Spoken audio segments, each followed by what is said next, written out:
झूठ क्यों बोला? क्यों झूठ बोला? क्यों झूठ बोला?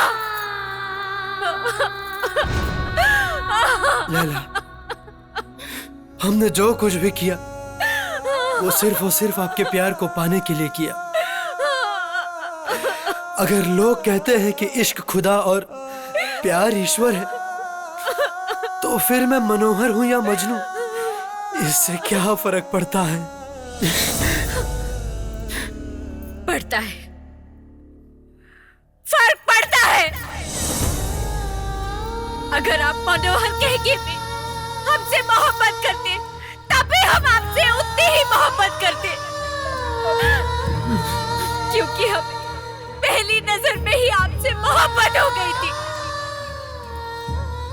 पर आपने तो हमसे झूठ बोला, मुसलमान बनने का नाटक किया, हमारे जज्बात से, हमारी भावनाओं के साथ खेला।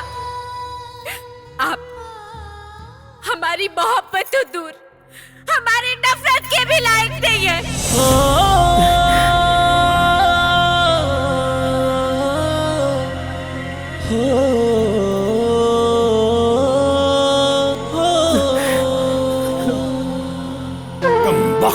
के बाद ये क्या किया तूने? तूने हमारी फूल सी बच्ची के जज्बातों के साथ खिलवाड़ किया है और ये गुनाह अजीम है। हम तुझे जान से मार देंगे। चाचू जान, इन पर हाथ उठाकर आप अपना हाथ गंदा मत करिए। अरे इन्हें तो हमारी जुदाई ही मार डालेगी। इश्क ने इश्क को इश्क से मारा।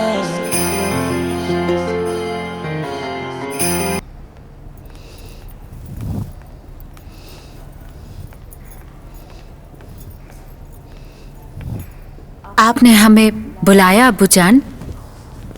जी बेटा जान, हमें आपसे बहुत जरूरी गुफ्तगू करनी है। जी फरमाइए। बेटा जान, हमने आपकी शादी फिर से शमशेर खान के बेटे से ही तय कर दिया है। शमशेर खान का बेटा राशिद? अबू जान, आपकी जो मर्जी होगी हमें वो मंजूर होगा। वैसे भी आप दोनों को हमने बहुत तकलीफ दिया है। अब आप दोनों के चेहरे पे खुशी देखना चाहते हैं हम। आपको जैसा लगे वैसा ही होगा। शाबाश बेटा जान, शाबाश। हमें अपनी बिटिया पे नाज है। बेटा, आपके साथ जो भी हुआ ना, वो उस बहरूपिये की वजह से हुआ।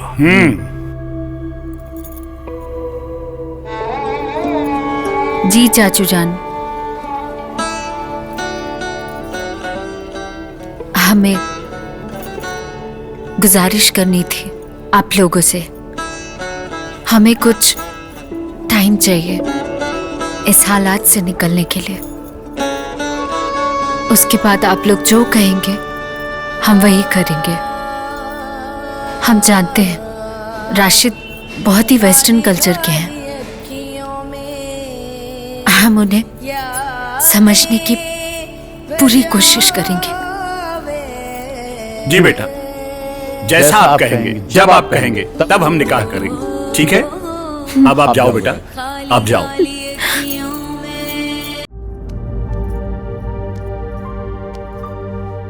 ए जी, एक दिन के लिए हम पापा के यहाँ होके आ जाएं क्या? बोलिए। जैसा कि आप जानते हैं कि पूरे बिहार में आचार संहिता लागू है। चुनाव के दौरान आचार संहिता पूरे बिहार में लागू कर दी गई है और इस दौरान गोपालगंज शहर के तत्कालीन विधायक यादव के छोटे भाई बब्बन यादव की गाड़ी से 25 लाख रुपए बरामद हुए हैं। इतना अधिक कैश मिलने से कई सवाल खड़े होना यहाँ पे लाजमी हो गया है। आपको बता दें कि इस तलाशी के दौरान मौके पे पहुँच के खुद सिटी एसपी सूर्य प्रताप सिंह ने ये गिरफ्तारी की है।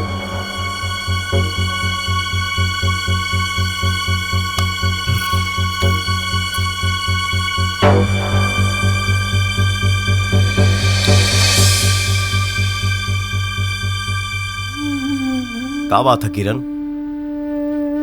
इतना दुखी काहे लागत तारू? जिस औरत के बाप चाचा उसी के पति के हाथों गिरफ्तार हो जाए, वो भला खुश कैसे रह सकती है?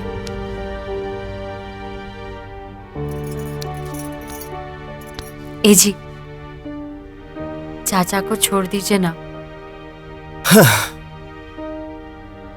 अगर तू हमसे दुनिया छोड़े के कहले रहतू ना तो हंस के छोड़ देती, लेकिन तो हर चाचा कानून के मुजरिम हा, ओके बिना सजा दिवावले हम हरगिज ना छोड़ब।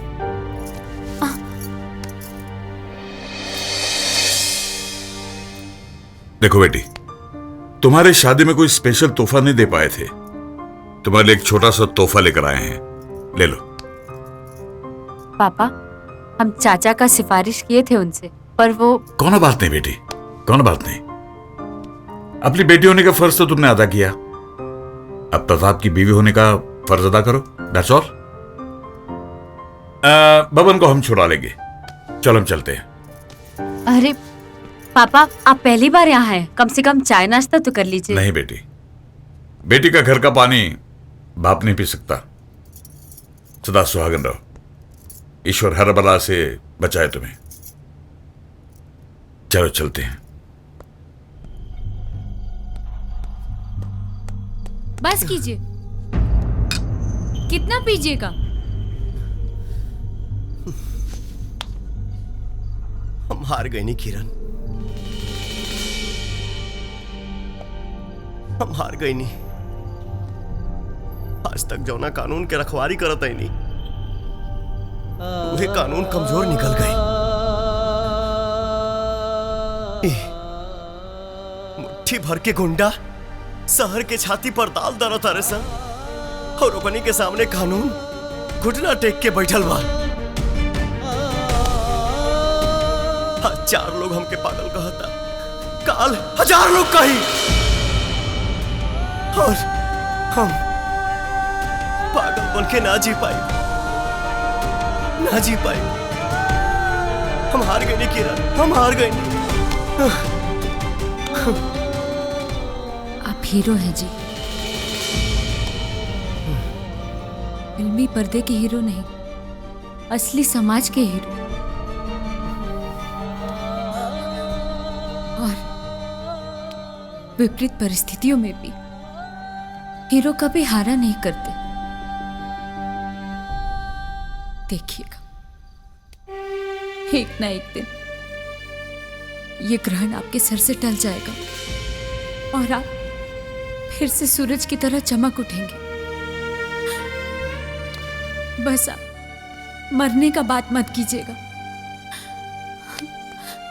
नहीं तो हम मर जाएंगे।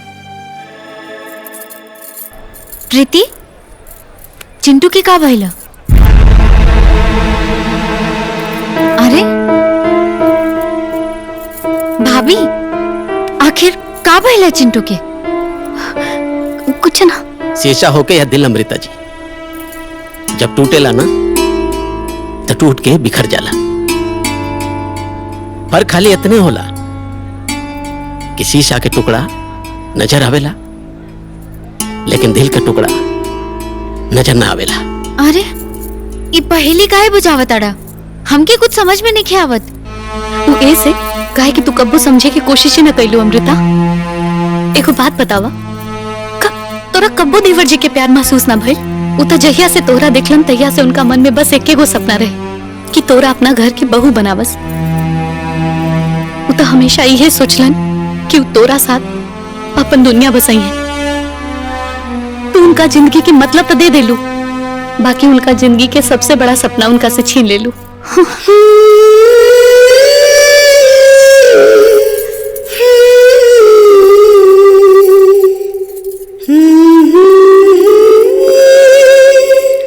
चिंटू, ये हम का देख रहल बानी? अब वो कुछ ना। अरे तो खुशी क्या सो तनी तेजी से छलक गई।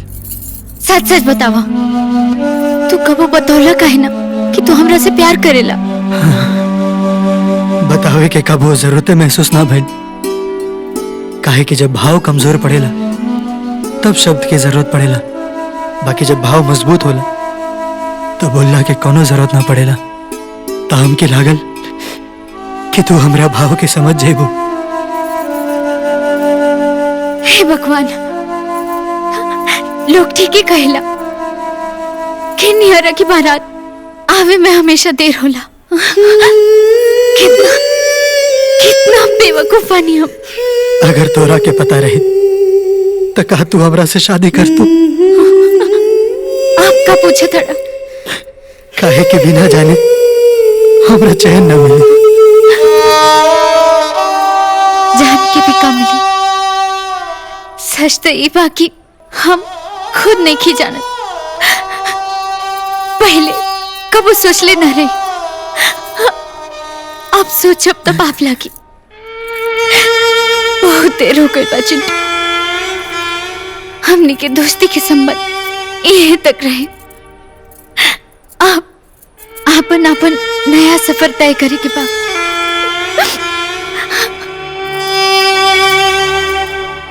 हम तो रिश्ता के बंधन में बन गई। बाकी तू तो आजाद बना। आपन फ्यूचर पे ध्यान दिया।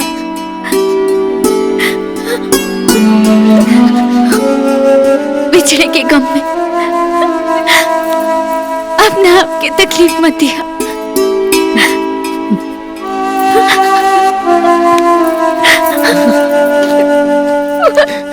वरना हम तबाह हो जाए।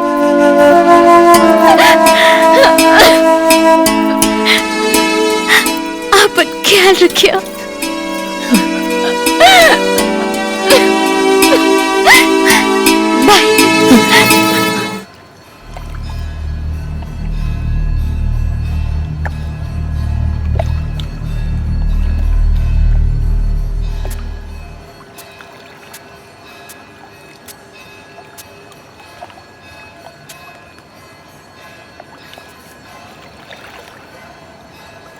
तारा ऊपर ही सफेद लिबास हमरा बहुत तकलीफ देता अमृता। हमारे हिस्सा के दर्द तू मत सह चिंटू। अभी लिबास हमार किस्मत बन गई बा।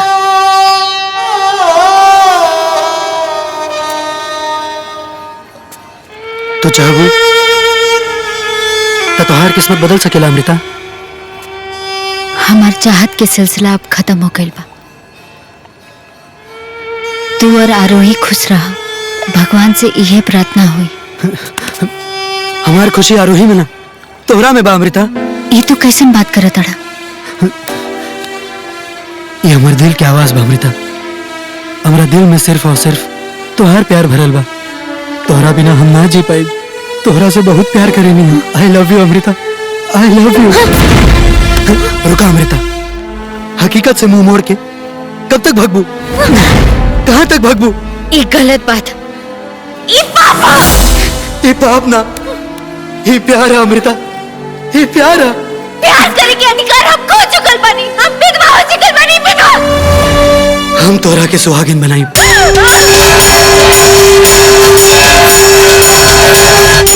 हम तोरा मांग में अपना नाम के सिंदूर भरे।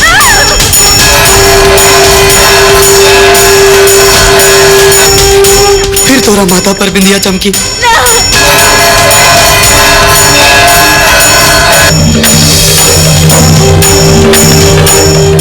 फिर से तोरा हाथ में चूड़ी खनकी। इंद्रधनुष की रंग की तरह तोहर तन मन रंगाई। फिर से तोरा जिंदगी में बाहर आई अमृता। ये नामुमकिन बा। और एक बात हमार कान खोल के सुन, अगर आरोही से तू ब्याह खातिर मना कैला तो हमार लाश से गुजरे के पड़ी। अमृता, माई तू समझत काहे नहीं खू? जबले बाबूजी जिंदा रहले तबले सबके हुआ पड़ रहे। अब बाबूजी नहीं खन तक के हुआ अपन नहीं खे।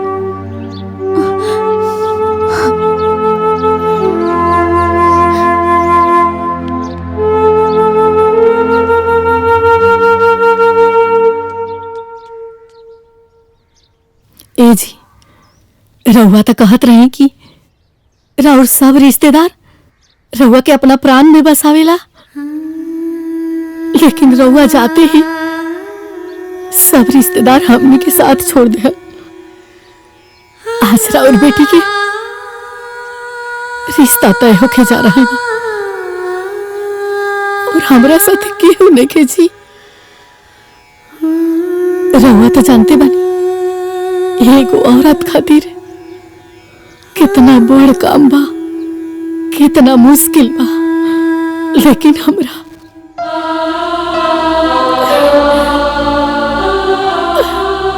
राउर आशीर्वाद चाहिए।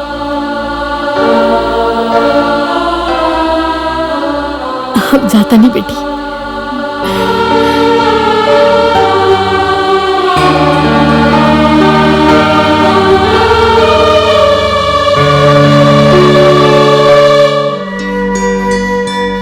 माई, जब ये सब वहाँ होत रहे तब नितिन ओझा रहले के ना? ओह, कुछ ना बोलन। अरे बेटा, तू तो जानते बाड़ू कि नितिन के माई बाबूजी नहीं खन। आज जेकर माई बाप रहेला उन हक से बोलेला। अरे बेटी, नाना बचपन से उनकर चाचा चाची लोग पाल पोस के बड़ा कैले बड़न। उन लोग के एहसान के नीचे दबल बाड़े। अब उनका विरोध जाके वो अपना चाचा चाची के एहसान कैसे भुला देस? हाँ, तू काहे चिंता करता रू? हम बानी नू, हम सब दे जो उनकर चाचा चाची मंगले वालों।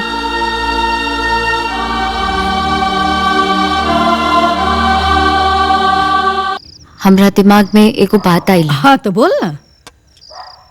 हमरा गैला के बाद तू रहबू कैसे? अरे जैसे और माई रहले वैसे हमहू रहले। पर एजा बाबूजी नहीं खन्ना।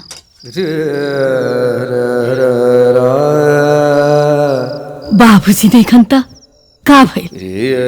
उनकर याद तबा ना हमरा साथे।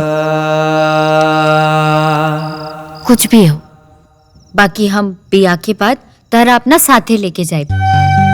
चुप कर, अपना साथे लेके जाइए। अरे बेटी के बिया भइला के बाद, दान कैला के बाद ओकरा यहाँ के आदमी पानी भी ना पियलन।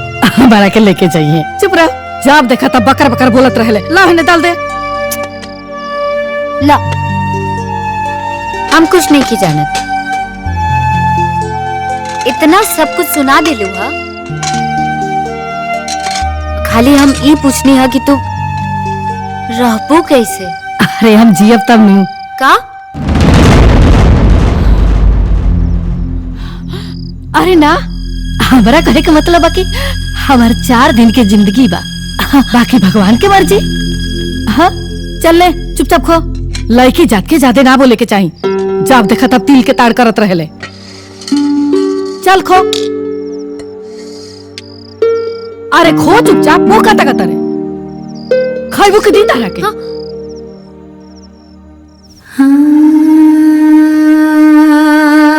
तोरा के कैसे समझाई बेटा कि हम कुछ ही दिन के मेहमान बने।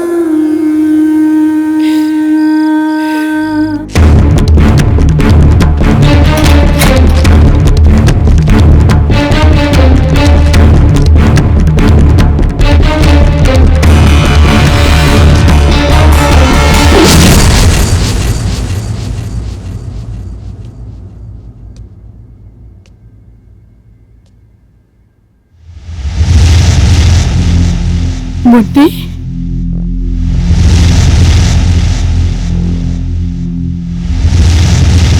मुन्नी, माई,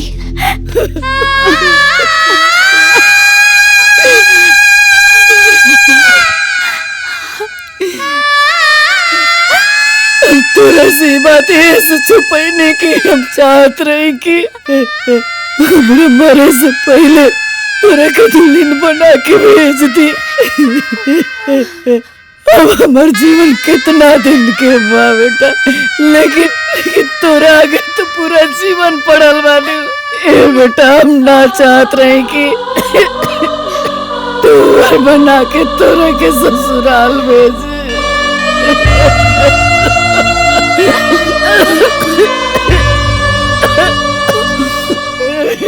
पापा के मरला के बाद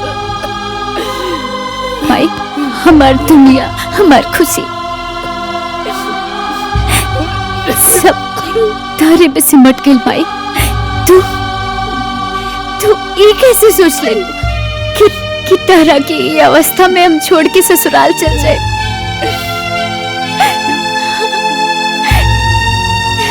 दुनिया में हर रिश्ता दोबारा मिल सकेला, बाकी माई बाप दोबारा ना मिल सकेला। ए बेटा, इलाज में बहुत पैसा लगे। बेटा तू काहे चिंता करत हड़? हम अपना आप की बेच दे। ना बेटा, तू हमार बात समझे की कोशिश कर।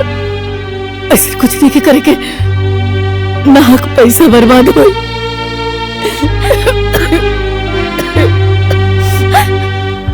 माई की लाश बेटी कैसे सुहागिन हुई? माई जे जीवन दिहन ओकर जीवन उजाड़ दी, हम आपन जीवन बसा ली।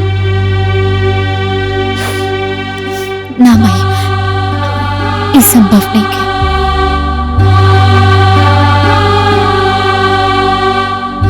अब तहार इलाज हुई, फिर हमार ब्याह हो।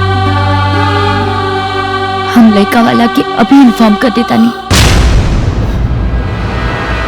आपन पसंदीदा फिल्म देखे खातिर डाउनलोड करी दंगल प्ले ऐप।